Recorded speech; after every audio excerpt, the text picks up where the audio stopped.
Welcome to another episode of The Brand Called You, a podcast and podcast show that brings you leadership lessons, knowledge, experience, and wisdom from thousands of successful individuals from around the world. I'm your host, Ashutosh Garg, and today I'm privileged to welcome a very, very accomplished professional, an accomplished and senior leader, and a fellow member of the YPO, Goli Ameri. Goli, welcome to the show. Thank you very much for having me, Ash. I'm honored. Thank you. Goli is the Chief Executive Officer and co-founder of StartItUp, which is an accelerator that helps solopreneurs grow their businesses. She's also the former U.S. Assistant Secretary of State. She's launched the Iraqi Cultural Heritage Project to repair the Baghdad Museum, and she's the recipient of the Ellis Island Medal of Honor. So, Goli, when I was reading about you, I was so fascinated about your journey. I'd love for you to tell us about your journey from politics to entrepreneurship. Thank you for that question. I've been asked that question often, and I think finally the summary that I've come up with essentially is that, I just have this need, I think, to get into areas that I know very little about, and then sort of drink from the fire hose, and, go on these very steep learning curves. And then when I'm done learning, I sort of tend to move on. But somehow everything that I've done, I think, has been interrelated. I'm sure it's probably been the same thing. Absolutely. In your career. I actually started out in the tech world, in the corporate world, and then I moved on. I had a small consulting firm, so I know exactly what a solopreneur was meant to be. And then I moved into politics and public service and working at the International Red Cross. And while I was doing those things, I realized how many countries around the world were so focused on job creation and the youth bulge, because when you have an unemployed youth bulge, obviously it always leads to social ills. So they were trying to promote entrepreneurship, but they were doing it in this very unscalable and relatively archaic way. So when I came out of these positions, I thought I probably need to go back to my tech roots and come up with a system that is scalable and that we can help solopreneurs, non-employer businesses who need the most amount of help, grow, thrive, and be profitable. Amazing. So we will speak about StartItUp, but I want to talk much more about your area of work, which is Iran and Iraq. Tell me about what got you involved in these two countries, and then we'll talk about the women in these countries. Right. Yes. Thank you. I actually was born in Iran. I left Iran when I was 17 to come to the US to go to college. And obviously I'm an American now and a very proud American. And with what's happening in Iran now, it really is difficult to be a member of the diaspora and to be a woman. Correct. And to be a woman that has lived in a free country and not have a fire lit underneath you. And I think there's so many of us that feel this way, and we feel like it's kind of our responsibility to help these incredibly brave women in Iran and their allies, all the men, the brothers, the uncles, the fathers that are out there protesting with them. And tell me a little bit more about the background of the women's movement in Iran. Yeah, thank you for asking that.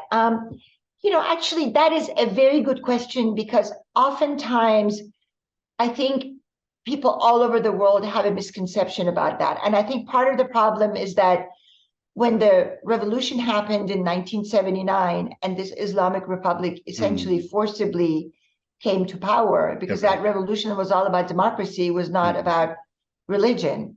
When they forcibly came to power, and they started forcing the head covering, the hijab on women, and kind of slowly but surely taking their rights away. Yeah. People, especially in the younger generation, and even in ours to a large extent, they've sort of come to the conclusion that, the women of Iran are sort of very religious, kind of very closed in, whereas it's the farthest from the truth, because, in the 1960s, when the women's movement was happening in the West, it was, thriving at the same time in Iran. I mean, I remember how my mother felt and how my mother raised me, and and then women of my generation raised their kids exactly the same way. And, today you have this women's population in Iran that is 98% literate. There are more university graduates that are female in Iran than there are men. Wow. And, these are women that are smart and want to self-actualize, and yet they're stuck under this, Middle Ages regime that is intent on taking their rights away and basically suffocating them. Very interesting. And, it's interesting you're saying this, but an uncle of mine and my aunt, my mother's younger sister, were posted with a major Indian state government company in Iran in the 60s. And they used to tell us how modern that country was and probably one of the finest places to live in. Exactly. Iran, after France, had the second minister of women's affairs. Correct. In the early 1970s. Correct. And obviously there was, there's always this little bit of struggle between religion and, freedoms. And I think we're seeing that in a lot of countries around the world. But that was a process that, had it taken its normal course, I think we would have been very far from where we are today in Iran, unfortunately. Well said.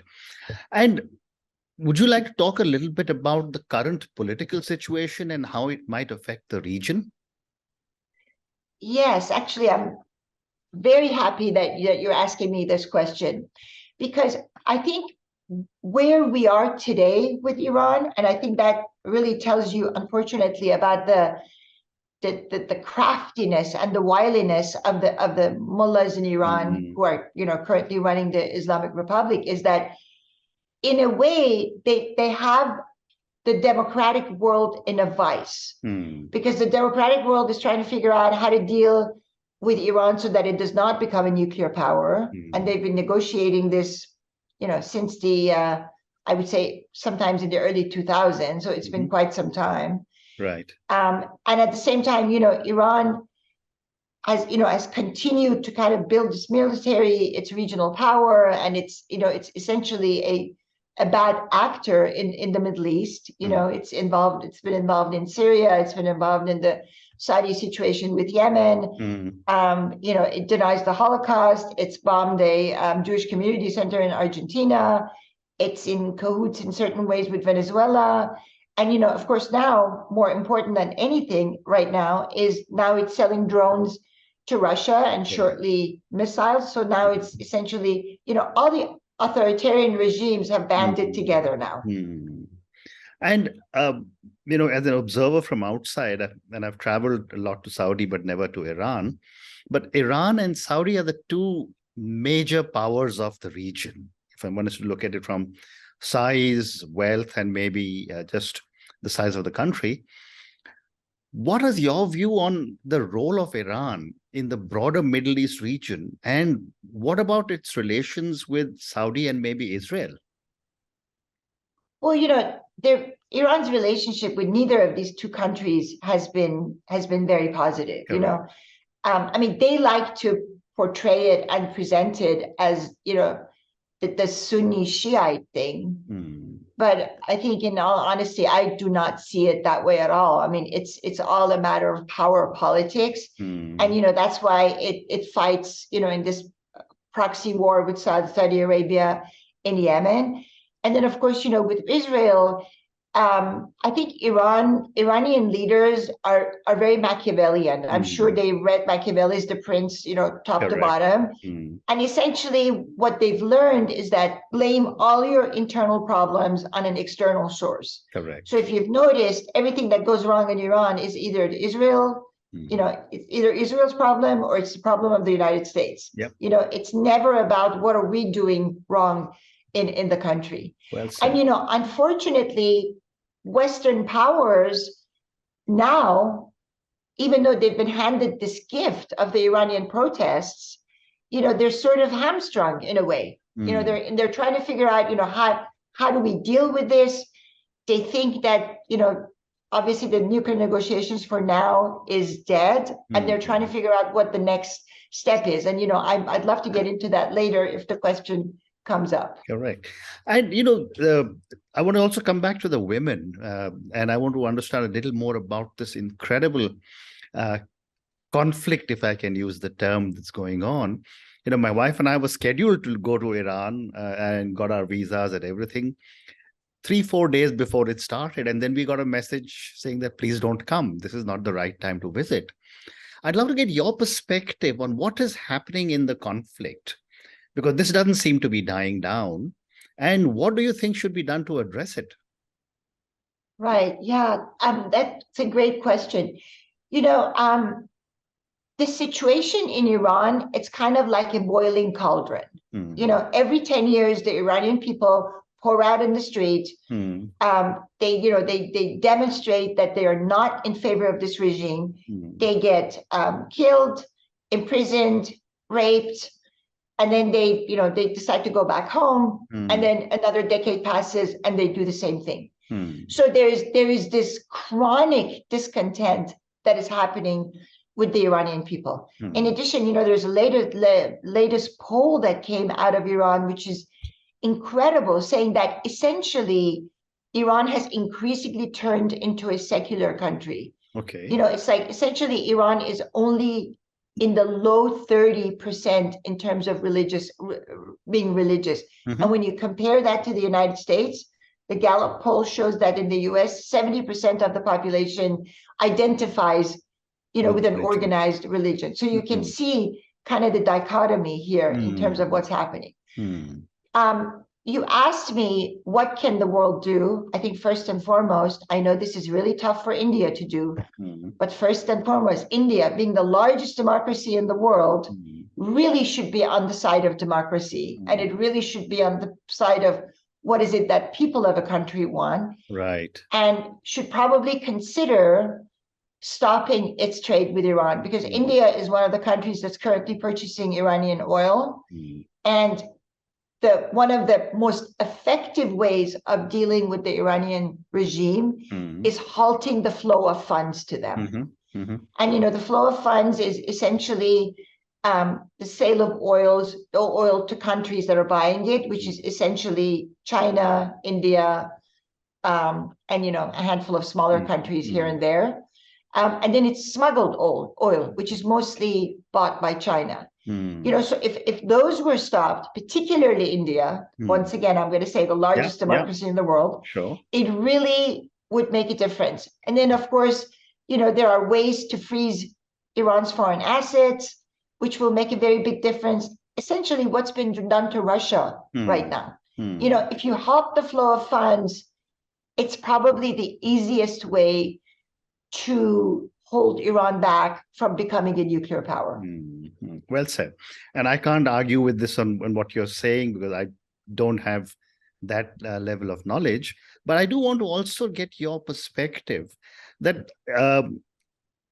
do you see the relations between the US and Iran evolving and changing over a period of time? Or do you think this approach of daggers drawn will continue for a while? Actually, I think the biggest problem with US policy on Iran has been its partisanship. And the mullahs have essentially exploited that and are almost always are laughing their way to the bank. Because, the Republicans and Democrats, instead of having a cohesive Iran foreign policy, unfortunately, are usually in disagreement and pretty much at each other's throats. And so it's become very difficult to have this well thought through cohesive US-Iran policy. When the Republicans come in, they're tougher on Iran. The Iranians slow roll the Republicans. They wait for the Democrats to come to power because the Democrats love to negotiate. So the Democrats come to power so in essence, Iran has been negotiating with the West about its nuclear program for the last 20 years. And these folks are students of North Korea. They've learned their lesson from North Korea. A nuclear weapon is their ticket to longevity. And they will negotiate till the day where they're ready to flip the switch. Very interesting. The other aspect I also wanted to get a perspective was that, Iran is a young country with such few opportunities being made available to the youth. What do you think are some of the big challenges Iran faces? And how can some of these be addressed when it comes specifically to the young, boys or girls? That is an excellent question. Just to give you some statistics, Yeah. Over 60% of the Iranian population is under the age of 30. Amazing. Baby boomers are only 5% of Iran's population. Mm-hmm. So you have this massive youth that are imprisoned in this system where they don't have economic opportunities, they don't have fun, they cannot enjoy themselves, they are unable to self-actualize. In essence, they are held in a cage. And then, the world and the Iranian regime expects them to just kind of stay in that cage and not to come out, especially with a population that is educated. Iran's literacy rate, I don't know what India's is, for example, please share that with me, but it's like 98%. That is a huge number. And when you compare that to the neighboring countries, it's not comparable. Correct. So how can you lock down an educated population like that without any job opportunities, without any economic opportunities? And of course, there's so much corruption in Iran. There's this, a tier of society that is basically getting all the benefits, and then everybody else is running around on 3, 4, 5 jobs trying to make ends meet. And this is a country that has the potential of being a G15 country. Absolutely right. Absolutely. It is a big country, and culturally it has got, it's thousands and thousands of years old. I mean, you're absolutely right. Coming back to what we were speaking a few minutes ago about economic sanctions and not by buying the oil, I wanted to get your perspective on how do economic sanctions impact the leadership of Iran? I know it impacts the people very dramatically. Well, it certainly impacts the people. I don't think there's any question about that. Yeah. But there's really 2 reasons why it impacts the people. Obviously, number one is, when there's sanctions, obviously people's lives become a little harder. But the second reason that some people have said is even more important than the first is the fact that there is so much corruption in Iran. I think Iran on the list of corruption is kind of at the bottom of the list. I forget the name of the organization that does that. And so what ends up happening is that, for example, there's some sanctions on Iran that says you can only buy, you can only spend this money on humanitarian purposes and on food and medicine. But is that really being spent on food and medicine? No. There's a lot of corruption that's happening at the upper levels where, there was an article that I read recently that the Ayatollah just transferred $4 billion into his son's bank account in Venezuela. So, when IMF estimates Iran's foreign assets to be $31 billion, that $4 billion is almost 10%, 11% of that. Yes. But do you see the young in Iran, actually beginning to take some more affirmative action to be able to get the country back? I mean, I know the girls are doing it, but that's for a different reason. I think actually it's honestly all for the same reason. I think women are fed up the most because, once again, they're in this cage. There's a certain way you have to cover the morality. Police are always on your case. There's all sorts of rules, societal rules that are against you. So clearly their level of frustration is high. But that level of frustration is societal. It's all over the society, because when you don't have economic opportunities, when somebody's telling you whether you can have a party in your house or not, and this, mind you, you probably know this very well, Ash, this is a country that loves music and art and dancing, and it's a vibrant culture. And, to have this, code of conduct imposed on these folks, I think when they were interviewing some of these young girls and boys, they were talking to them about how incredibly brave they are to be out on the street. their response was, what do we have to lose? Mm. What more do we have to lose? Wow. That's a very, very powerful comment from Young, because if they reach that fatalistic kind of a comment, then that's could be good, but it's also a difficult situation for the country as a whole, So one more question on Iran, and then I want to move to StartItUp. What, in your view, is the world currently doing to help the Iranian people, and how can we do better? I don't think the world is doing enough. And there's obviously reasons for that. Because first of all, the Europeans and the Americans are very tied up with the Russia-Ukraine situation. Right. And all the economic woes and the inflation that has resulted from that situation. So from one perspective, it's understandable. And then, of course, the US is having its own issues with China. So the economy, China, Russia, Ukraine, they're sort of on top of the list. And as such, Iran, as important a country as it is, and as important as these uprisings are, is not getting the amount of attention that it should, not just for the Iranians, but honestly for global security. Because, the world does not want a nuclear Iran. That is not good for anyone. Absolutely. And at the same time, here is a troublemaker country. This is not a country that plays ball. This is not a country that has allies. This is not a country that is there to do well by its people and for its neighbors. It is a troublemaker country. And, here's a gift that the Iranian people have handed to the world, particularly to the Western world, saying, we don't want these folks, help us move them out. And yet, the world is kind of quietly sitting around. And the thing that I hear, protests have stopped. The protests may have stopped temporarily in the street, but the discontent is there. Yes. It's a decayed tooth. It flares up every now and then. It's painful. And then the pain might go down. It doesn't really go down. It's decayed. The only way for this tooth to get better is to get extracted. Well said. It's as simple as that. Well said. So, Goli, let's talk a little bit now about your entrepreneurial journey. Yeah, we don't have much time to speak about it, but maybe we'll schedule that for some other conversation. But I want to understand StartItUp, and what was your motivation to start it?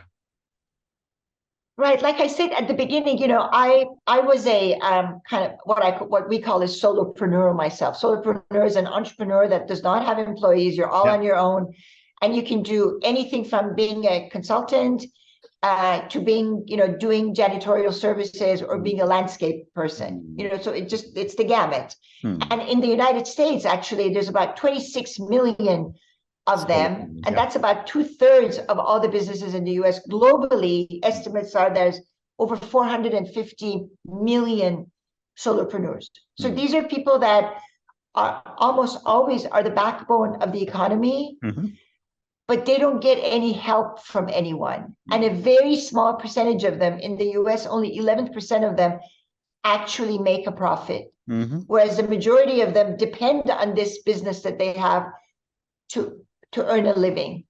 So, if this does not cause social malaise, I don't know what does. Well said. It's like one of the causes of social malaise nowadays is the economic situation. Correct. And when you have 26 million of them in the US situation. Well said. And what is the kind of support you give to them, to the solopreneurs, through StartItUp? So StartItUp is an AI-driven upskilling platform where we provide step-by-step, personalized, and vertical specific guidance to solopreneurs so they can turn a profit and thrive. And we also provide them with a community to take this solo out of their lives, because solopreneurs are by themselves. They don't have any support, and this community provides them with the accountability and the support that they need. Amazing. I've got time for one more question, and I'm going to come back again to the work you are doing on for the Iraqi Cultural Heritage Project. to repair the Baghdad Museum. How did you get involved, and what is the work you're doing there?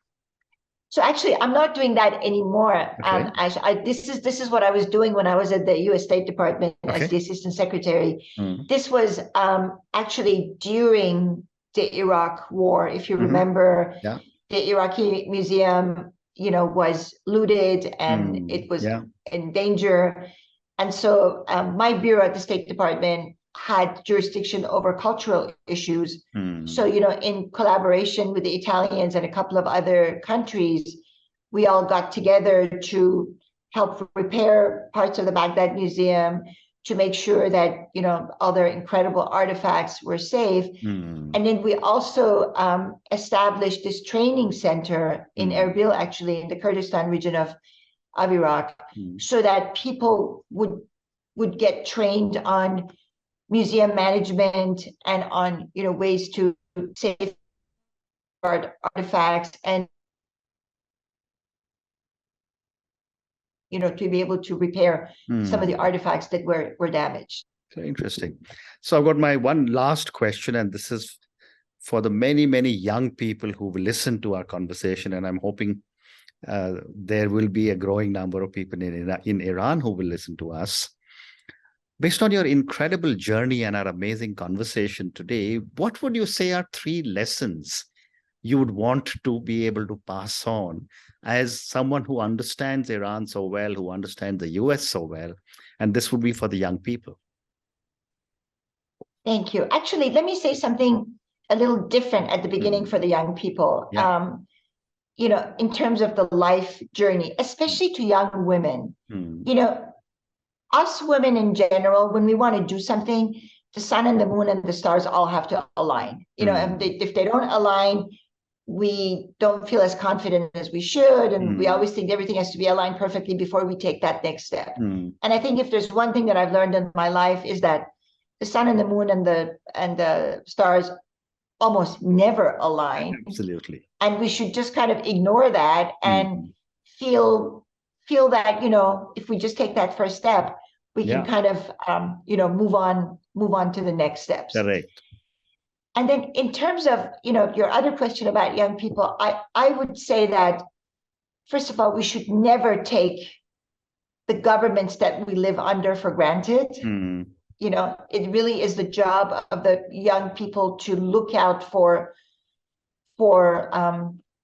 democracy, because democracy is here today and may not be here tomorrow. I think we saw what happened in the United States on January 6th. Like, who would have thought that would have ever happened in this country?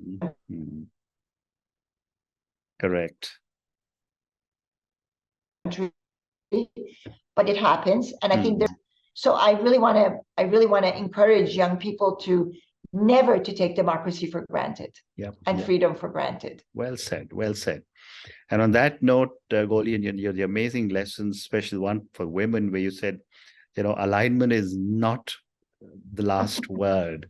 I think we all, and we must keep telling all our daughters around the world, do what you want to. There must never be any straight-jacketed reasons that the older people may want to impose on you. And the second one you said, which is so powerful, which is never take governments for granted, because democracy is such a precious form of governance for each one of us in the countries that we live in, which are democratic. Those who don't have it probably can never really appreciate how important democracy is. Thank you so much for speaking to me about your journey. Thank you for speaking to me about Iran in such length. I mean, I could have continued speaking to you for another half an hour, I'm sure, and got so much more knowledge from you. Thank you again, and good luck. Thank you very much. I really appreciate the opportunity. And I think if you have daughters, they're pretty lucky to have you as a father. Thank you. Thank you for listening to the Brand Called You videocast and podcast, a platform that brings you knowledge, experience, and wisdom of hundreds of successful individuals from around the world. Do visit our website, www.tbcy.in, to watch and listen to the stories of many more individuals. You can also follow us on YouTube, Facebook, Instagram, and Twitter. Just search for the Brand Called You.